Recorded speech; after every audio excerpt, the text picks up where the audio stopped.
Be sure to read and follow the safety guidelines to protect your computer from potential damage and ensure your personal safety. For more information about safety guidelines, see the owner's manual at dell.com/support. Before you begin, turn off the computer and disconnect all the attached peripherals. Before proceeding, ensure your computer is in service mode. To enter service mode, press and hold the B key on the keyboard and then press the power button. Now, the computer will boot up and the owner tag information is displayed on the screen. Press any key to proceed. The computer will emit 3 short beeps and shut down, indicating it has entered the service mode. Loosen the captive screws holding the base cover in place. Using a plastic scribe, pry the base cover from the palm rest assembly, starting at the top edge and working your way around to release it from all sides. Now, lift the base cover from the palm rest assembly.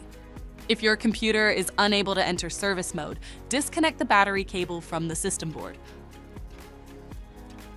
To remove the wireless card, identify the wireless card and remove the 3 screws. Unlatch and disconnect the cables to remove the card from the system. To reinstall the wireless card, place it back in the system and reconnect the cables. Relatch and tighten the 3 screws to secure the card. If the battery cable was disconnected earlier, make sure to reconnect it to the system board.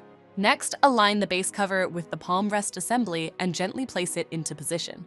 Tighten all required screws to secure the base cover in place.